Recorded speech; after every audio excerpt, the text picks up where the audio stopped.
Olá, meus queridos, sejam bem-vindos a mais uma edição do programa Prova Final.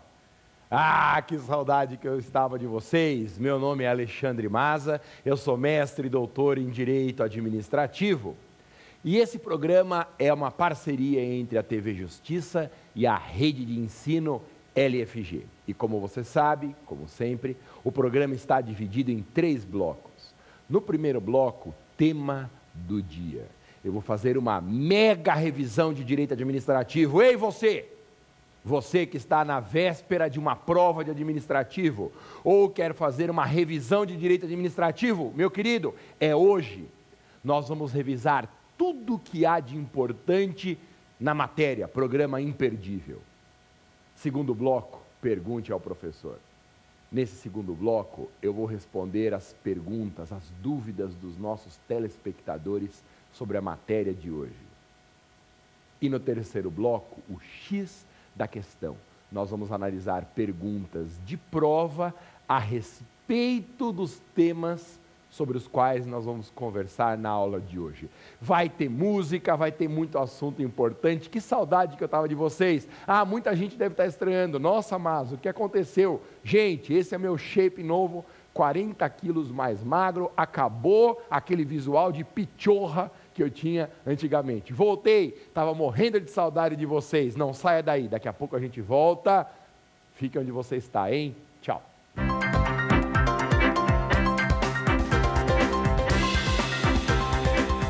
Eu voltei para ficar, pois aqui é o meu lugar. Ah!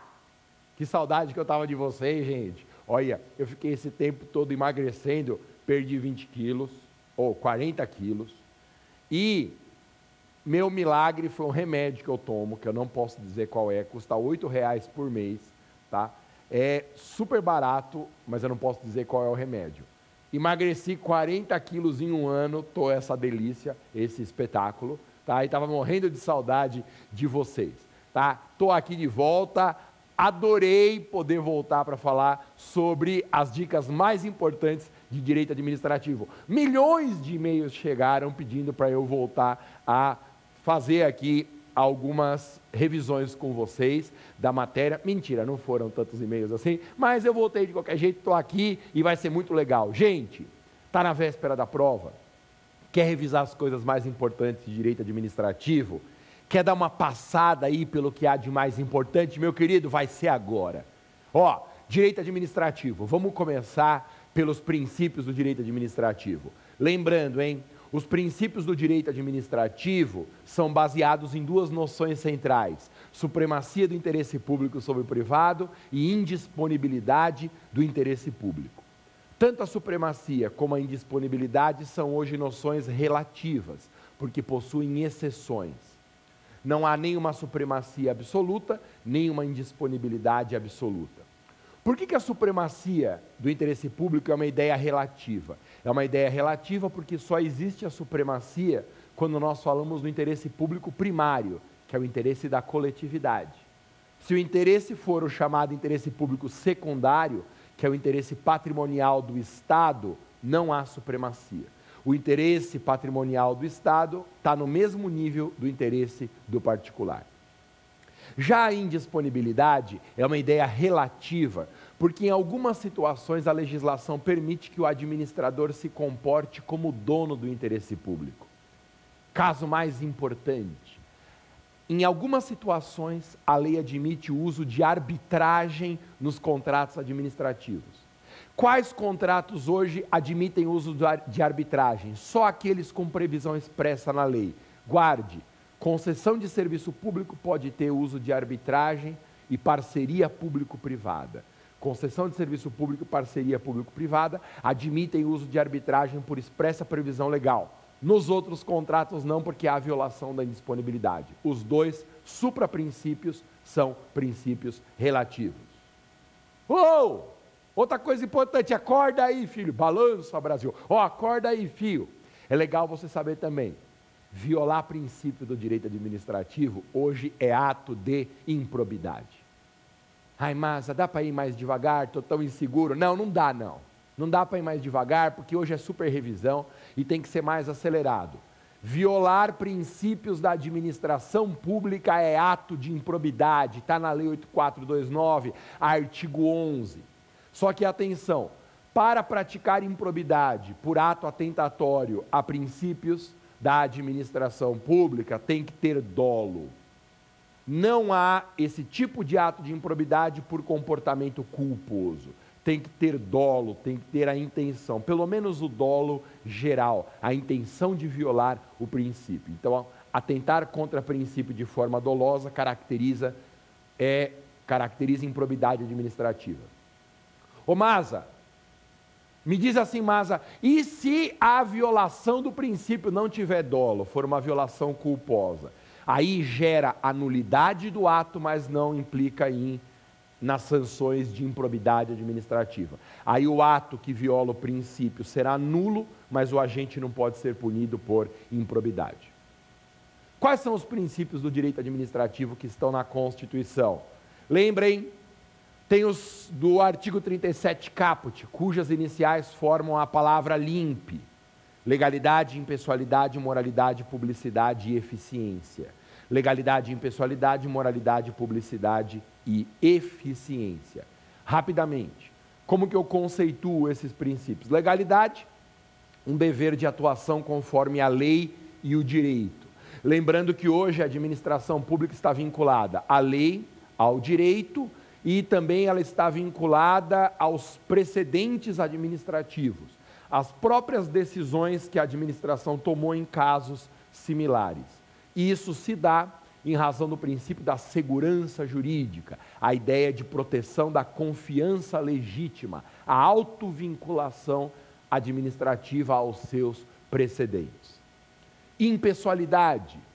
Impessoalidade é um dever de objetividade na defesa do interesse público. A administração não pode tratar nem de forma privilegiada, nem de forma discriminatória os particulares. Todo mundo tem que ser tratado igual. Lembre de um desdobramento da impessoalidade, que é o subprincípio da vedação da promoção pessoal.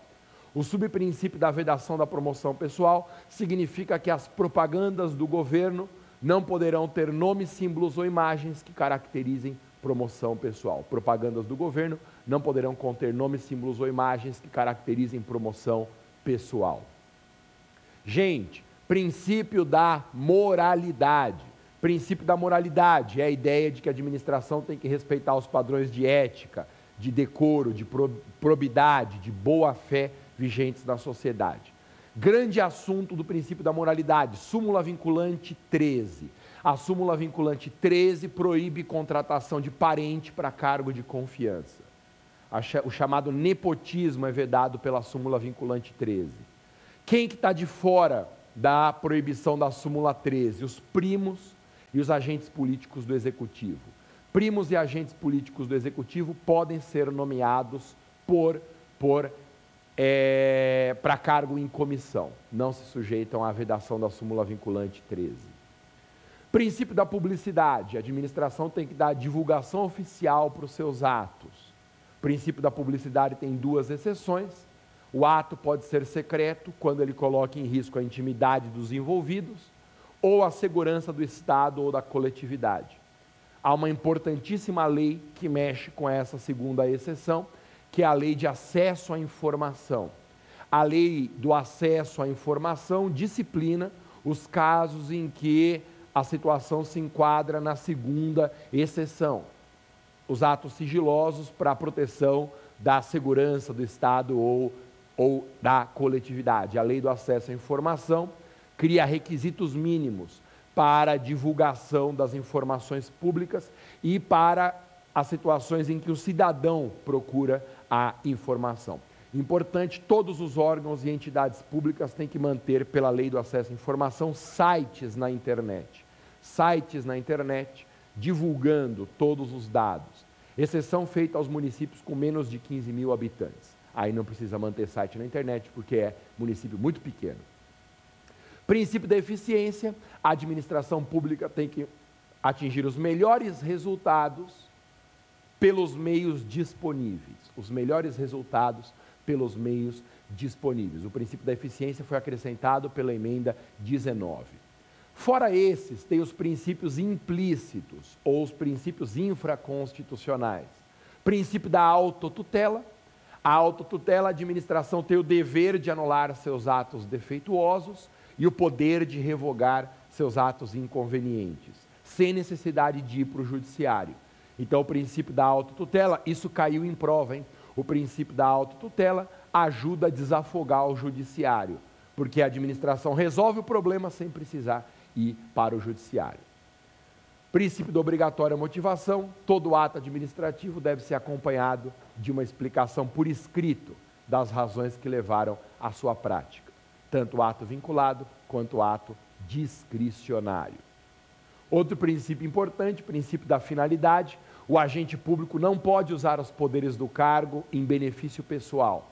Ele só pode usar as prerrogativas da função para a defesa do interesse público. Se ele usar em proveito próprio, o ato é nulo por desvio de finalidade. Por exemplo, um prefeito que remove um servidor com o objetivo de perseguição. Se ele faz isso, o ato é nulo por desvio de finalidade.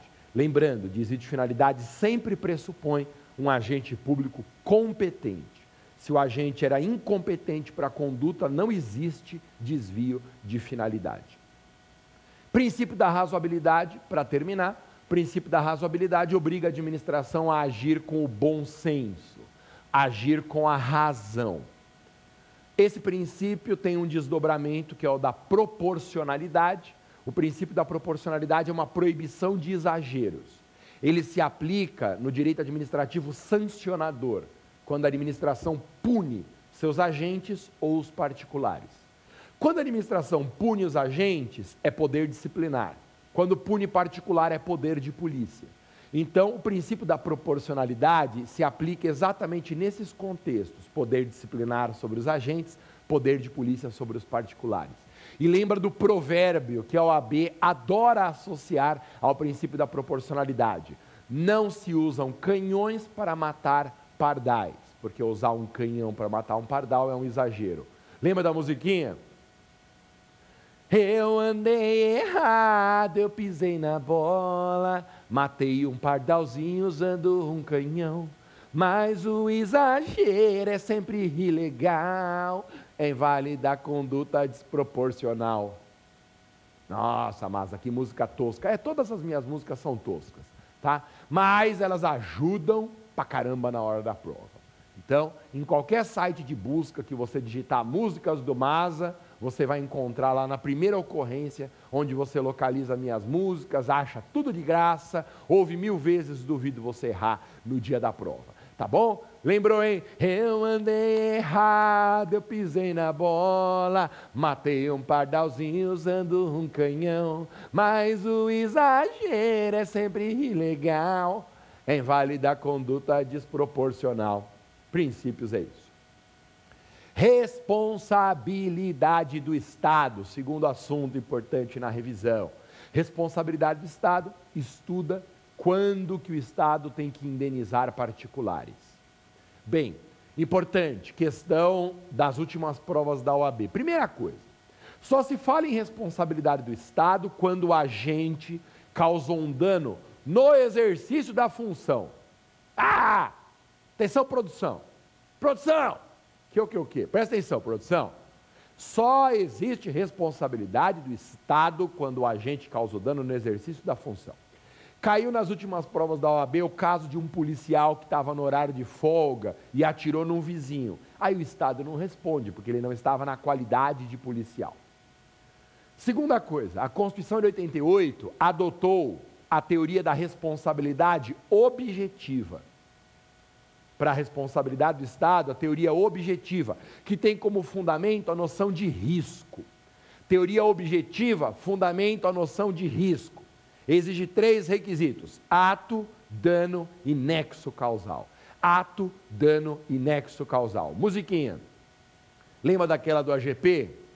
Deixa eu te amar, faz de conta que sou o primeiro, na beleza desse teu olhar, eu quero estar o tempo inteiro. Sucesso em festa de pobre, né? Eu que sou lá de Guarulhos, tive uma infância super humilde. A minha história de vida é simples. Nasci em Guarulhos, sou pobre, mas sou limpinho. Aos 15 anos fui chifrado pela minha ex-namorada numa quermesse, no Tatuapé. Fica aqui a minha homenagem à minha ex-namorada, que acabou com a minha vida. E depois eu mudei para o Morro do Piolho, onde eu moro até hoje, e, estou super bem sucedido agora. Então, sei tudo de churrasco de pobre, porque sou lá de Guarulhos. Todo mundo, quando eu falo que eu sou de Guarulhos, ri. Não pode rir, mas eu sou de Guarulhos. Então, eu tocava muito AGP, Benito de Paula, só para contrariar também.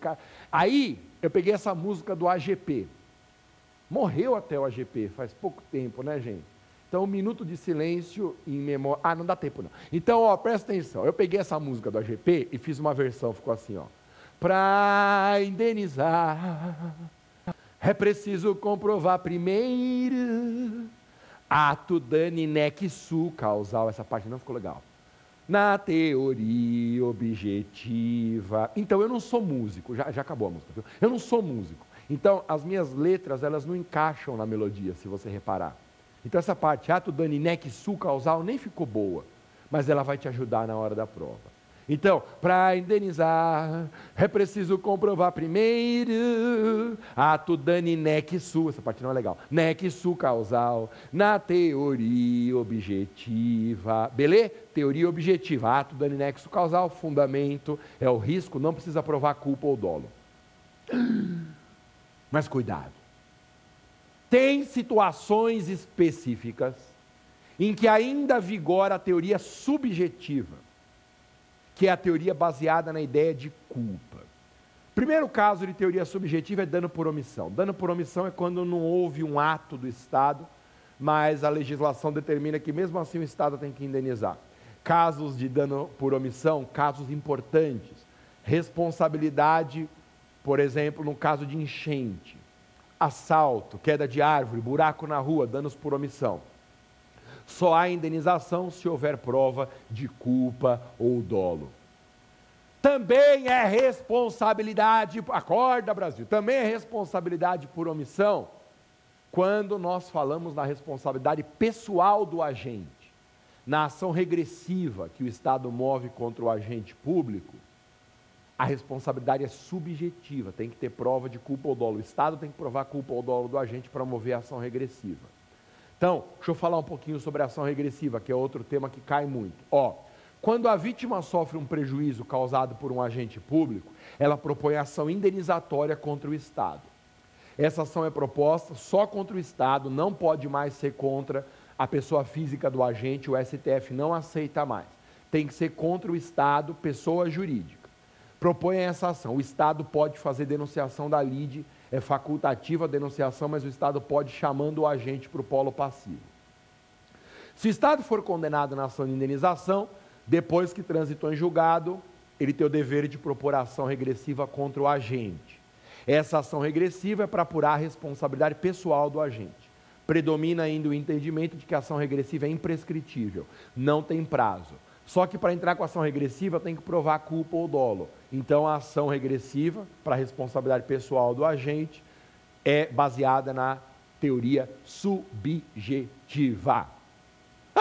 Outra coisa que cai pra caramba, responsabilidade de concessionário de serviço público. Nova visão do STF, produção. Responsabilidade de concessionário de serviço público. Meu querido, eu vou te contar essa questão que vai estar na prova, hein? A OAB adora perguntar a responsabilidade de concessionários. Então, presta atenção, meu querido. Olha para essa delicinha aqui. Presta atenção. Olha para essa delicinha magra agora. Não é mais aquela pichorra de antigamente, aquele filhote de baleia, aquele cetáceo que dava aula para você. Tá? Free Willy. Não é mais um nhonho. Presta atenção nessa delícia. Concessionário de serviço público, segundo a nova visão do STF, a responsabilidade é objetiva, perante o usuário e perante terceiro. Produção, não ri, produção, estou falando sério. Responsabilidade de concessionário, a produção adorou o cetáceo. Responsabilidade de concessionário é objetiva, perante usuários e terceiros não usuários. Então, se o ônibus de uma empresa concessionária atropelou o pedestre, atropelou o ciclista, esse cara era um terceiro, ele não era passageiro no ato do acidente, mas mesmo assim, a responsabilidade objetiva não depende de culpa ou dolo, vai cair na sua prova, hein? Outro assunto, ato administrativo. Qual que é a diferença entre anulação e revogação do ato? Diferença entre anulação, são duas formas de retirada do ato, anulação e revogação. Por que retirada? Porque são duas formas em que o ato administrativo se extingue pela prática de um outro ato.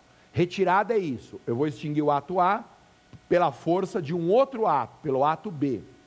Tá? Então a retirada é a extinção do ato X após a prática do ato Y. Então, anulação e revogação são formas de retirada. Tem três diferenças básicas. Primeira, quanto ao motivo. Na anulação há um defeito, na revogação uma razão de interesse público, conveniência e oportunidade.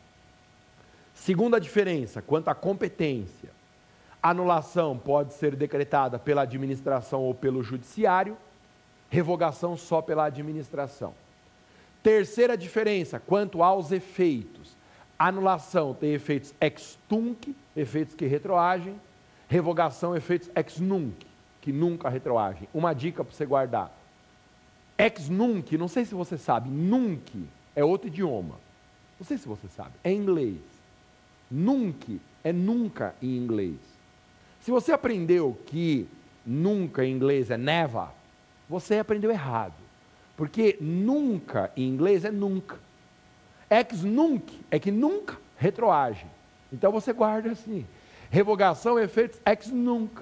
Nunca retroage. Então a revogação não retroage. O efeito é futuro. Efeito é proativo. Ao contrário do efeito ex tunc, que é o efeito retroativo. E o prazo para anular, querido? Perguntou prazo em tributário e administrativo, nas minhas duas matérias, perguntou prazo, você não sabe? Ai, mas o que eu faço? Estou tão insegura, perguntou um prazo, eu não sei. Não seja besta, seja besta. Perguntou prazo em tributário e administrativo, não sabe a resposta? Chuta. Chuta sabe em quanto tempo? 5 anos. Porque todos os prazos tributários e administrativos são de 5 anos. Chuta no prazo de 5 anos que você não erra. Ai, Masa, mas eu não quero acertar coisas no chute, eu quero acertar sabendo.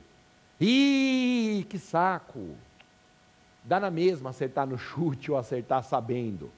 Vale a mesma coisa, vale 1 ponto cada uma, que você acertou no chute ou a que você acertou sabendo. Então, dica de chute funciona do mesmo jeito. Aliás, é até mais legal acertar no chute, porque quando você estuda um assunto, ele cai na prova e você acerta, que mérito que você tem? Nenhum. Você não fez mais que a sua obrigação. Legal é acertar sem saber nada. Dá uma sensação de roubadinha, uma satisfação pessoal maior. Então, caiu prazo, não sabe? Chuta nos 5 anos. E aí, dica do Mazinha, chutou nos 5 anos, você não erra. Prazo para anulação, prazo de 5 anos.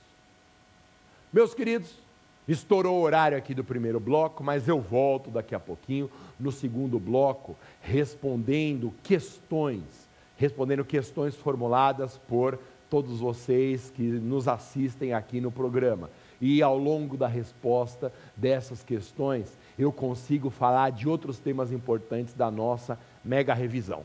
Você só não vai fazer uma coisa, você só não vai trocar de canal. Porque se você trocar de canal, eu desço a mão na sua boca. Você não vai trocar de canal, você vai continuar aqui, porque eu estava com saudade de você. É um grande prazer estar aqui, e você não vai trocar de canal, porque daqui a pouco a gente volta. Fica aí, hein? Tchau.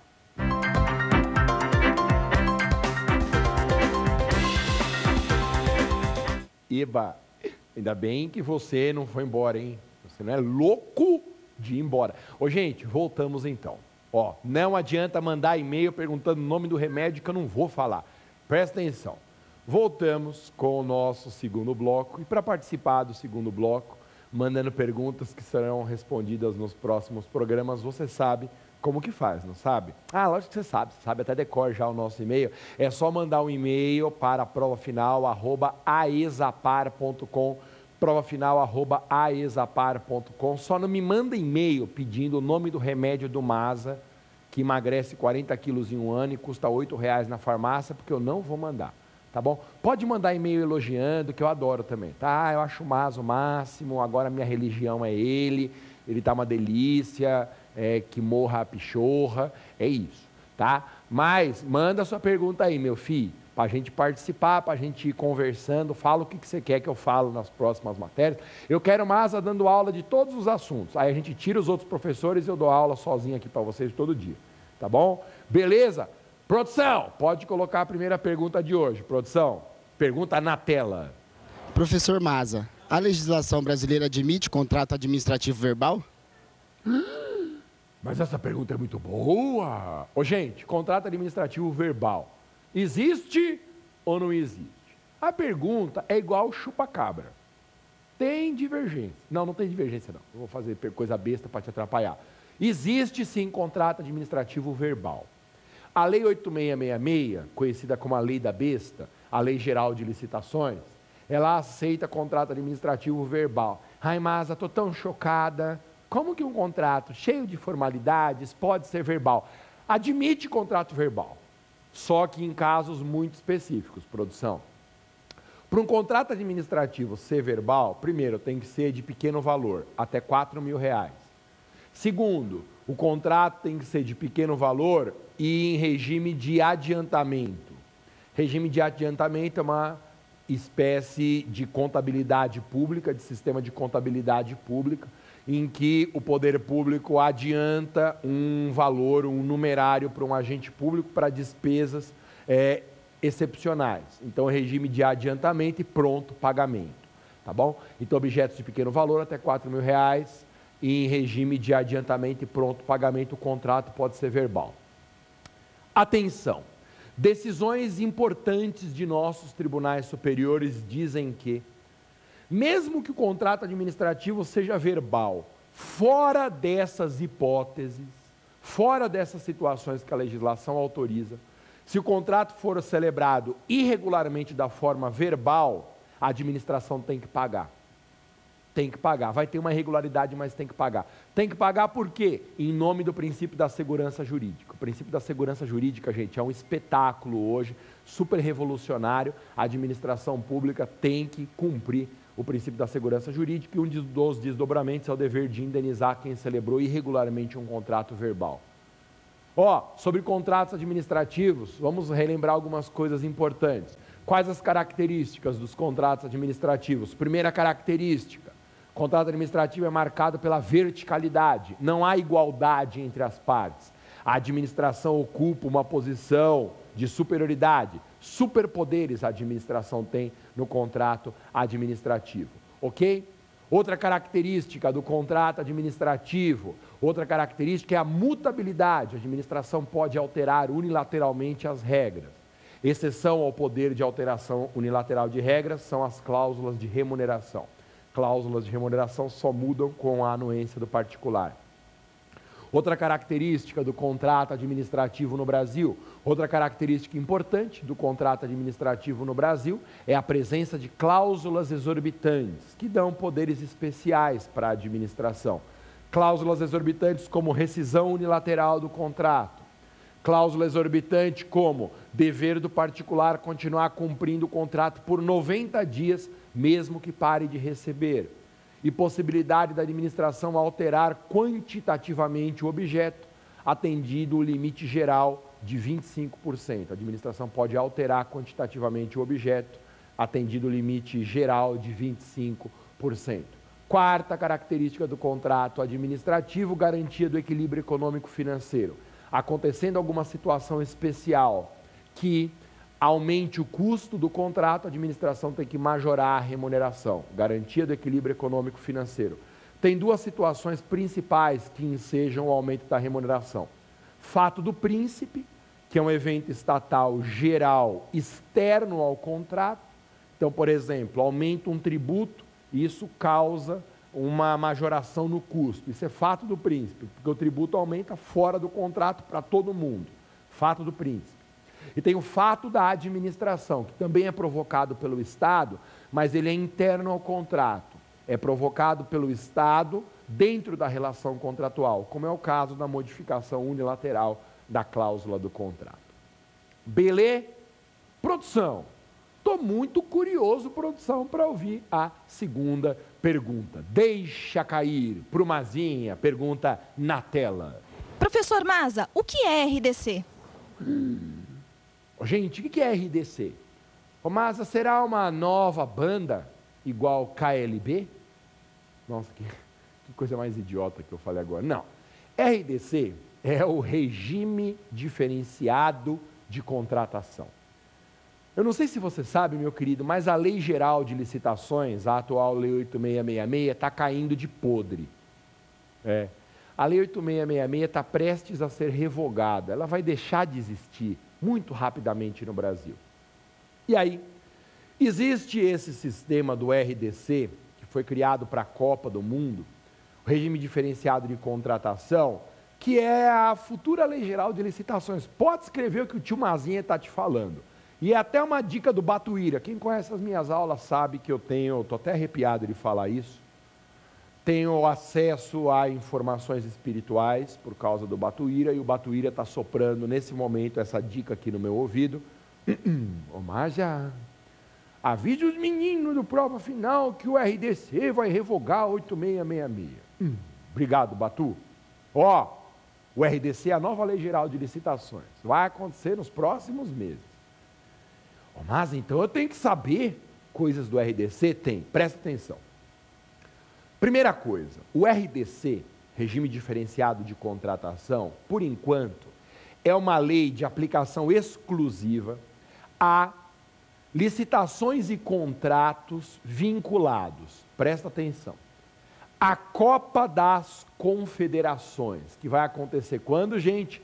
2013. 2013. Os caras marcaram a Copa das Confederações de 2013 para testar a infraestrutura do Brasil para os eventos. Gente, quantas surpresas os esperam por aí. Pois é, mas a ideia é fazer a utilização do RDC para licitações e contratações da Copa das Confederações. Depois, vai ter também RDC de uso exclusivo para a Copa do Mundo de 2014 e também RDC para utilização de licitações e contratos dos Jogos Olímpicos aqui no Brasil. E mais, fora licitações e contratos desses 3 eventos, obras de infraestrutura de aeroportos das capitais localizadas num raio de até 350 quilômetros da cidade sede desses eventos. Então, aeroportos localizados em capitais do entorno, em até no raio de 350 quilômetros da cidade sede, também podem ter licitação pelo regime do RDC. Importante. Uma recentíssima alteração na lei do RDC, incluiu no sistema diferenciado de contratação as obras do PAC. Todas as contratações hoje do Programa de Aceleração do Crescimento, PAC, também são pelo sistema do RDC. Gente, a Lei 8666 está caindo de podre. Ela vai deixar de ser aplicada muito rapidamente. O pregão já tirou do âmbito da Lei 8666 a maioria absoluta das licitações brasileiras. Agora, as obras do PAC, que são praticamente todas as obras importantes de infraestrutura do Brasil, saíram da 8666 também e foram para o RDC. A 8666 está lascada, tá bom? Uma característica importante do RDC, além de afastar a aplicação da Lei 8666 e ser exclusivo por enquanto para esse tipo de contratação, é que o RDC, como uma característica positiva, tem um sistema de incentivos a empresas com práticas ambientalmente favoráveis. Empresas licitantes com práticas de preservação ambiental têm vantagens competitivas. Sabe como chama isso? Licitação verde. Licitação verde é aquela que estimula a participação e dá vantagens para empresas com boas práticas ambientais. Do inglês, Green Licitation. Mentira, gente, eu que inventei isso. Mas a licitação verde é essa que estimula as boas práticas ambientais. Produção, são 5 perguntas, não são, produção? Já foram 2, produção. Eu, como não sou corintiano, tenho uma certa facilidade na contagem, assim, de 1 a 5. Então, já foram 2. Quero ouvir a terceira pergunta, Pro. Pro é a nossa intimidade aqui, minha com a produção. Ô, Pro, põe a terceira pergunta aí, depois dessa de RDC, estou muito curioso. Deixa cair imagem na tela para o Mazinha. Professor Maza, qual o tipo de responsabilidade dos concessionários de serviços públicos? Essa ficou bico depois que eu falei, né? Concessionário de serviço público responde pela teoria objetiva, nova visão do STF, pela teoria objetiva perante o usuário e perante terceiros não usuários. Quer dizer, não importa mais a qualidade, o status da vítima. Se o dano foi causado durante a prestação de um serviço público, a vítima pode ser um usuário e um terceiro, que a responsabilidade independe de culpa. A responsabilidade será objetiva. Aproveito para falar um pouquinho de concessão. Concessão é um contrato administrativo que delega a prestação do serviço público. Delega a prestação do serviço público a uma pessoa jurídica privada, a chamada concessionária. O contrato de concessão é sempre por prazo determinado e pressupõe licitação na modalidade concorrência. Ai, Maza, estou tão confusa. Você pode repetir? Posso sim. Licitação é um contrato administrativo por prazo determinado que transfere a prestação do serviço mediante licitação prévia na modalidade concorrência. E o que é intervenção nas concessões? Intervenção nas concessões é uma medida decretada para garantir a manutenção ou a continuidade melhor da prestação do serviço. Quando a empresa concessionária praticar algum ato que coloque em risco a continuidade do serviço, o poder concedente baixa um decreto, nomeia o interventor por prazo determinado, e aí esse interventor afasta a direção da empresa concessionária e assume a administração da empresa. Então, a intervenção é um sistema de afastamento da direção da empresa concessionária para que o Estado assuma essa direção por prazo determinado. Isso é diferente do que se chama de reversão. Reversão de bens é uma hipótese em que, ao final da concessão, os bens do concessionário indispensáveis para a continuidade do serviço se transformam em bens públicos. Isso chama reversão. Ao final do contrato, os bens do concessionário indispensáveis para a continuidade são incorporados ao domínio público. A grande pergunta que existe é: a reversão tem que ser indenizada ou não? Depende. A reversão não será indenizada se o valor dos bens foi amortizado na tarifa. O que é amortizado? Amortizado é recuperado. Porque, às vezes, o próprio contrato de concessão já prevê que, ao final, haverá uma reversão. E aí, o concessionário colocou ali na sua tabela, na sua planilha, aquilo como um custo da execução e embutiu no valor da tarifa. Aí terminou a concessão e ele já sabia que ia ter reversão, mas ele já teve o ressarcimento por meio da cobrança da tarifa, ok? Então, se houve já essa recuperação, essa amortização, aí não há indenização. Mas, fora essa hipótese, como regra, a reversão de bens tem que indenizar o concessionário. Então, em regra, a reversão dos bens é indenizada, exceto se houve amortização. Lembre que a concessão é o único contrato administrativo em que o particular é que paga o contratado. Então, o usuário do serviço, por meio da tarifa, é quem remunera o concessionário. Em todos os outros contratos administrativos, em todos os outros, quem paga o particular quem paga o contratado é o Estado. Na concessão, o contratado é remunerado diretamente pelo usuário. Não se esqueça que nós temos hoje no Brasil um tipo específico de concessão chamado de parceria público-privada. A parceria público-privada é um tipo de concessão com distribuição objetiva de riscos.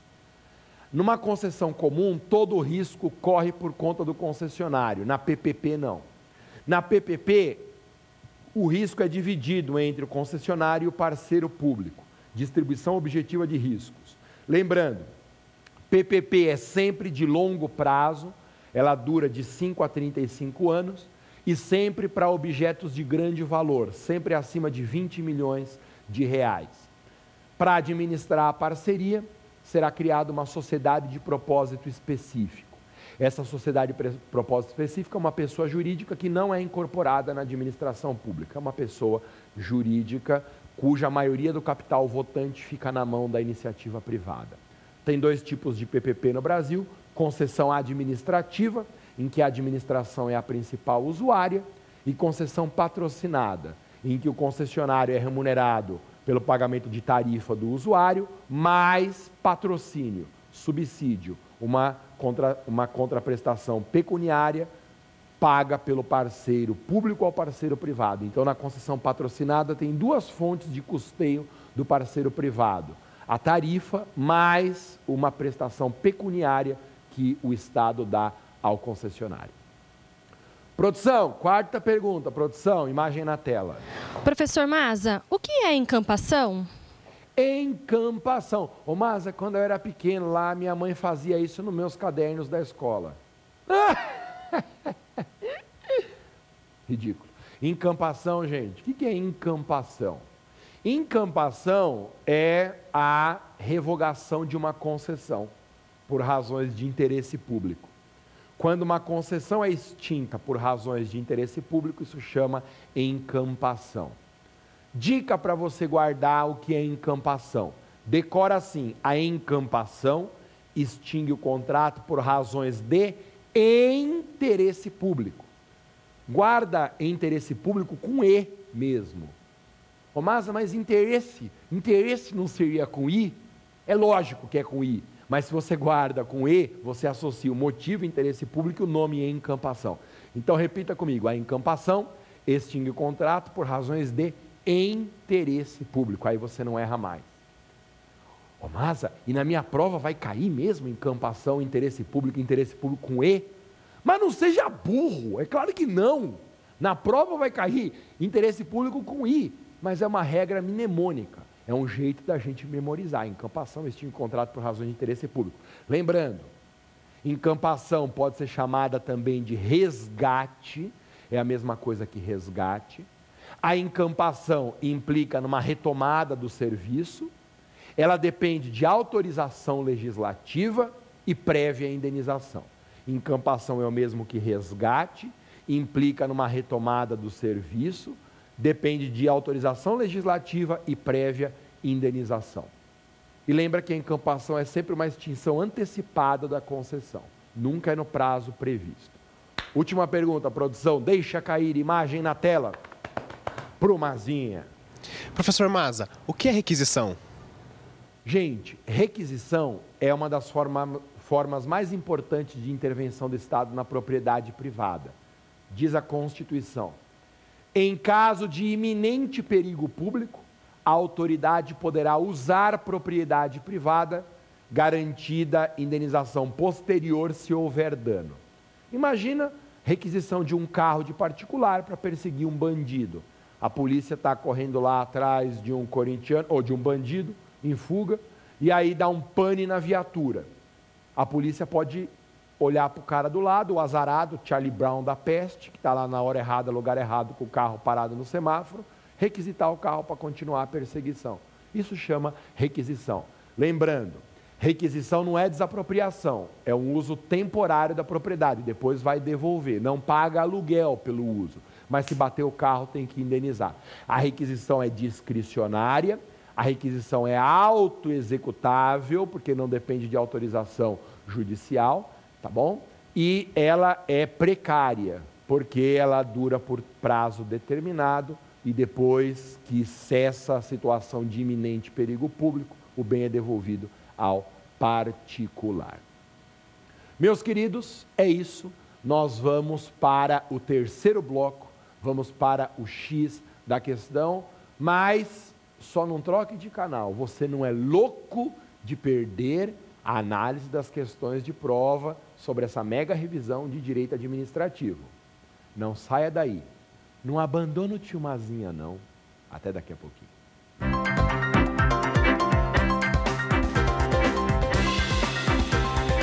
Carrinho de mão, bapá, pararará. Eu lembrei dessa, gente. Tô com essa música na cabeça, não sei porquê. Ainda bem que você tá aí, viu? Ainda bem que você tá aí, que você não foi embora X da questão. Meu, super importante a gente analisar as questões da prova. Mas essas questões são do exame da OAB? São. São questões que caíram sobre os temas que nós discutimos aqui, tá? E servem também para abordar outros assuntos importantes da revisão para a sua prova. Vamos lá? Produção, imagem na tela. OAB. Mas o que é OAB? É característica própria do poder regulamentar da administração pública. Ai, professor, está tão fora do tema. Então, presta atenção. Ó, volta a imagem para mim, pro. O que é poder regulamentar? Poder regulamentar é um dos poderes da administração. Lembra que a legislação dá para a administração competências. Essas competências são poderes-deveres. Por que poderes-deveres? Porque são atribuições vinculadas a obrigações. A administração nunca tem poderes puros. Ela tem poderes relacionais, poderes vinculados a deveres. Muito bem. Um desses poderes é o regulamentar, artigo 84, inciso 4 da Constituição. É o poder indelegável e privativo dos chefes do executivo, presidente, governador e prefeito, para expedir decretos e regulamentos, que são atos gerais e abstratos, com o objetivo de dar fiel execução à lei. Expedir decretos e regulamentos com o objetivo de dar fiel execução à lei. Gente, quando uma lei é aprovada, ela é sempre geral. Os dispositivos têm um conteúdo amplo. É difícil você aplicar a lei nos casos concretos, por causa dessa amplitude de dispositivos, dessa generalidade. Aí é necessário um ato administrativo, um regulamento que irá detalhar as normas legais, estabelecendo uma ponte entre a generalidade da lei e a concretude dos casos. Os decretos e regulamentos cumprem esse papel no Brasil, de estabelecer um detalhamento dos dispositivos legais com a única função de viabilizar a sua aplicação no caso concreto. Daí a noção de decretos executivos, porque eles cumprem o papel de executar a lei ou viabilizar a sua execução no caso concreto. Ai, mas eu estou tão mais seguro agora. Vamos para as alternativas então, povo, produção, na tela. Vamos lá, Pupu. Letra A. Impor é característica do poder regulamentar, impor obrigação de fazer ou não fazer. Não. Diz a Constituição, artigo 5º, inciso 2. Ninguém é obrigado a fazer ou deixar de fazer, senão em virtude de lei. Gente, regulamento não é lei, regulamento é ato administrativo. Obrigação de fazer ou não fazer, só a lei. Então a letra A está errada. Eu não posso falar qual que está certo e errado, né, produção? Senão eu estrago o gabarito. Mas a A não é. Então, letra B. Eu não posso falar qual é, qual não é. Você é burro, Emás. Escapou. A letra A não é. Não vai responder A quando eu perguntar qual é o X da questão. Não seja besta. Letra B. Possibilitar a inovação na ordem jurídica. Não posso falar, mas essa não é muito simpática. Letra C. Ser expedido com a estrita finalidade de produzir disposições operacionais uniformizadoras necessárias à execução da lei. Volta a imagem para mim, produção. Depois, letra D. Ser ato geral, concreto, de competência privativa do chefe do Poder Executivo. Vamos ver qual que é o X da questão? E aí? O X da questão é a letra... Fala alto aí, fi. Letra C. Você é o gênio. Letra C. O X da questão é a letra C. Ser expedido. Olha que orgulho que eu tenho de você. Mas eu sou um gênio, Vai, fala para sua mãe, o Maza me chamou de gênio. Ser expedido com estrita finalidade de produzir disposições operacionais uniformizadoras necessárias à execução da lei. Advogado fala difícil, né, gente? Então você decora essa frase e conta para sua tia. ela vai ficar orgulhosa de você ter feito a faculdade de Direito. Ó, os regulamentos são expedidos com a estrita finalidade de produzir as disposições operacionais uniformizadoras necessárias à execução da lei. Vó, adora ouvir a gente falar difícil. Tá? Então você decora essa letra C porque é ela. Qual que é o erro das outras? A letra A eu já expliquei. Letra B, possibilitar a inovação na ordem jurídica, errado, só a lei inova na ordem jurídica. Inovar na ordem jurídica é criar deveres e proibições. E letra D, ser ato geral e concreto. Não, na verdade, os regulamentos são atos gerais e abstratos. Belê, produção, tem mais uma, né, produção? Como se eu não soubesse, né, se tivesse. Vamos lá, questão 2, pro. A passagem de fios elétricos de alta tensão sobre propriedade, eu não vou ajudar essa, hein? Sobre propriedade particular, caracteriza, vamos ver, ocupação administrativa, não é essa não, servidão civil, essa é péssima. Letra C, limitação administrativa, horrível. E letra D, servidão administrativa, marca essa. E aí, qual que é? Volta a imagem para mim, produção, eu não ajudei. Volta a imagem para mim, produção. Qual que é essa, gente? Qual que é o X da questão? O X da questão é a letra D de dado. Ó, você é gênio. Pode chegar para o pessoal e falar, mãe, o Maza disse que eu sou gênio. Ô, gente, presta atenção. Passagem de fios elétricos sobre o imóvel, placa com o nome da rua na fachada do imóvel, tudo isso é restrição específica, isso chama servidão. Ocupação administrativa não existe, o nome seria ocupação temporária. Servidão civil não é matéria de administrativo, não ia cair na prova de administrativo, tem que ser inteligente, né? Se a prova de administrativo vai perguntar a servidão civil. Ia perguntar aqui demissão por justa causa numa prova de administrativo, não, porque isso é trabalho. Então não me põe servidão civil. Ou limitação administrativa é geral, é poder de polícia. Não é porque a passagem de fios e cabos pelo imóvel atinge um bem específico. Isso é servidão. Ok? Meus queridos, é isso. Foi um grande prazer voltar aqui nesse programa, que é uma maravilha. Você sabe que você pode me achar pelas redes sociais. Você me encontra no Twitter, lá eu sou @professor Maza, mais de 120 mil seguidores no Twitter. Cheguei a ocupar o top 10 do ranking dos mais influentes no Brasil, disputando com cantoras de axé, grupos de mídia, chupa cantoras de axé. Gente, passei um monte de personalidade e foi divertidíssimo, tá? Assim, foi meio um segundo assim que eu fiquei lá entre os 10, mas foi muito legal. Me siga, eu posto dicas muito importantes, @professor Maza, e lá você encontra o caminho também para baixar todas as minhas musiquinhas, para encontrar os meus materiais. Foi um grande prazer estar aqui nessa parceria entre a TV Justiça e a rede de ensino LFG. E você sabe, estudar para a prova da OAB e para qualquer concurso público, de graça, com altíssima qualidade, aqui, gente, é rede LFG, não é qualquer coisa não, viu? Com altíssima qualidade, no conforto da sua casa, é só nesse programa. É só no Prova Final, nesse dia, nesse horário e só aqui na TV Justiça, nesse canal. Muito obrigado, meu querido. Foi um grande prazer. Valeu mesmo. Nos veremos na próxima oportunidade. E não pergunta o nome do remédio, porque eu não vou falar e eu só faço o que eu quero e ninguém manda em mim. Tchau, estou indo tomar meu remédio. Fui.